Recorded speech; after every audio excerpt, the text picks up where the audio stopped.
La historia mexicana nos muestra bastantes episodios de personas que dejaron este mundo defendiendo una idea o bien luchando por mantener un sistema privilegiado.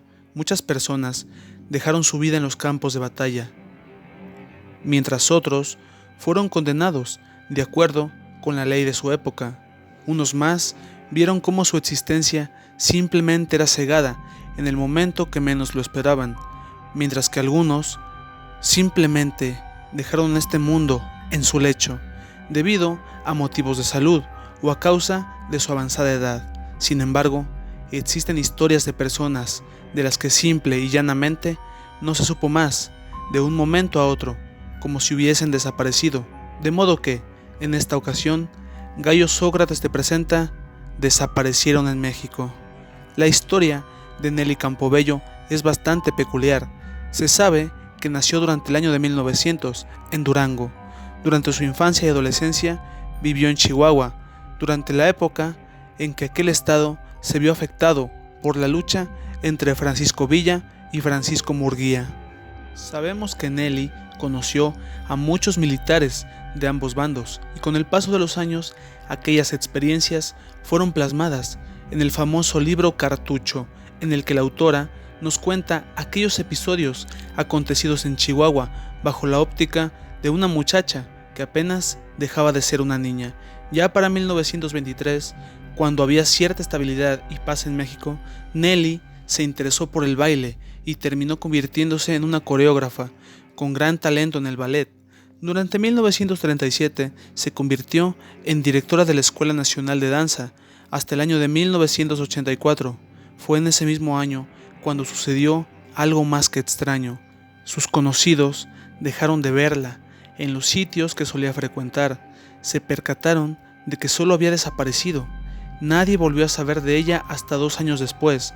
La información que se maneja es que fue privada de la libertad por una de sus estudiantes, llamada María Cristina Belmont, y su esposo. No queda claro hasta la fecha sus intenciones, solo se sabe que Nelly abandonó este mundo y sus captores la sepultaron en el Panteón Hidalgo.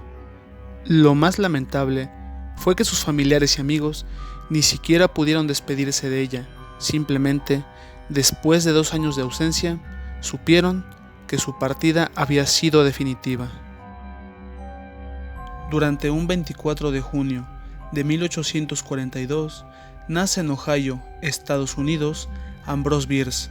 Siendo hijo de granjeros, Ambrose creció en un ambiente bastante puritano, aún para aquellos tiempos.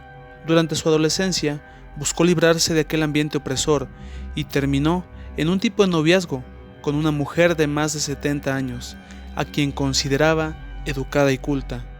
Debido a lo anterior, el joven poco a poco se interesó por el mundo de las letras.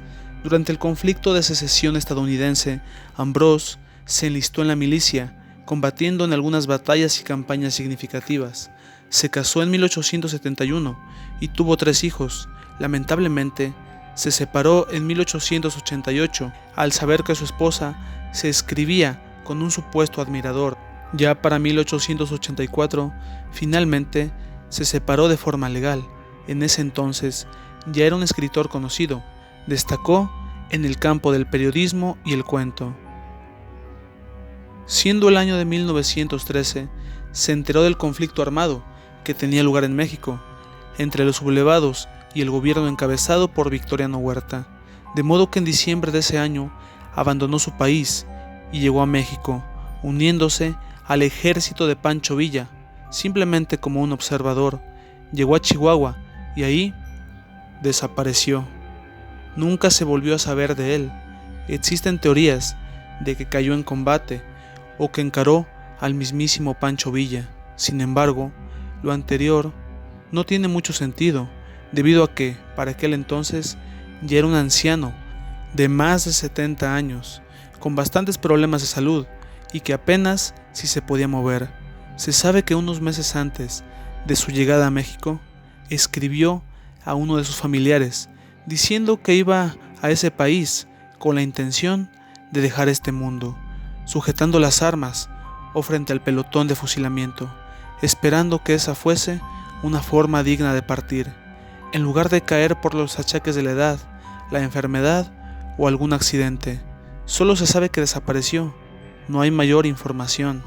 Ya con el paso de los años, se le cuestionó a Pancho Villa sobre el paradero del escritor.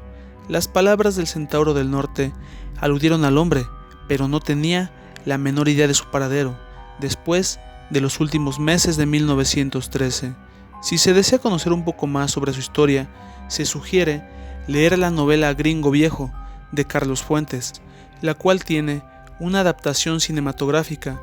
Lamentablemente, no es fiel a la historia y mezclan el final de Ambrose Bierce con el de William Benton, otro inglés que también conoció a Pancho Villa. Además, dicha película le da un fin claro a la existencia de Ambrose, desechando todo el misterio que hasta la fecha envuelve su desaparición.